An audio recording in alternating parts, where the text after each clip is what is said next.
ఈ స్మగ్లర్ గాళ్ళు అంచనాలకు అసలుకే దగ్గుతలేరోలా. ఇంతేనా అనుకున్నప్పుడల్లా ఇంకో కొత్త ప్రయోగంతోని మన జోర్దార్ వార్తలకు వస్తూనే ఉన్నారు. ఇది చెయ్యలేరని అనుకుంటే సాధ్యం కానిది ఏదీ లేదని గుడ్లు తేలేసే ఐడియాలను మన ముంగడికి తెస్తున్నారు.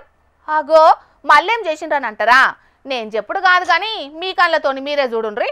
వారెవ్వా, మామూలుగా లేదు గదా ఇల్లుపాయం.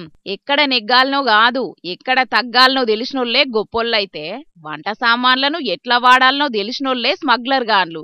బ్యాంకాక్కెంచి దగ్గర కిలో దాకా గంజాయిని పొట్లాలల్లా కట్టుకొని ఎవ్వలకు అనుమానం రాకుండా మన దేశంలోకి జారగొడదామని చూసిండ్రు. కాని ఢిల్లీ విమానం డిపోల ఎరకబట్టే మిషన్ల పనితనం ముంగట ప్లాన్ ఫ్లాప్ అయింది. గిన్నెలల్లా దాచి అనుమానం రాకుండా సెట్ చేసిండు. ఫ్యామిలీ మ్యాన్ లెక్క కటింగ్ ఇచ్చిండు. కాని స్కానింగ్ మిషన్ల కంట్లెవడి దొంగోడు దొరికిపోయిండు. ఎంకిపెండ్లి సుబ్బుసావుకొచ్చినట్టు నిమ్మలంగా డ్యూటీ చేసే కస్టమ్స్ ఆఫీసర్లకు జరంత పని పెట్టినట్టే అయ్యింది.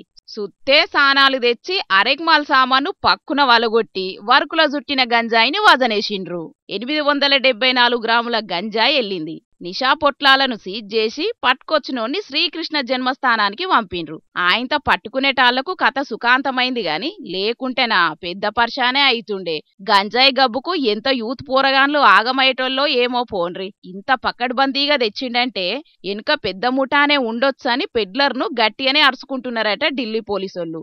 ఇప్పటిదాకా బంగారాన్ని నిషా ఎక్కిచ్చే కాస్ట్లీ డ్రగ్స్ ను జారగొట్టినోళ్లను చూసినాం గాని లోకల్లో దొరికే గంజాయిని కూడా ఇడిచిపెడతలేరంటే పెద్ద దందానే నడుస్తున్నదని డౌట్ అనుమానాలు పడుతున్నారు కొందరు సీనియర్ పోలీసోళ్ళు. విమానం డిపోలల్లా ఇట్లనే సాగనంటే ఈ పాత సామాన్లతోని డిపోలు పుల్లైతే కావచ్చు పోన్రి.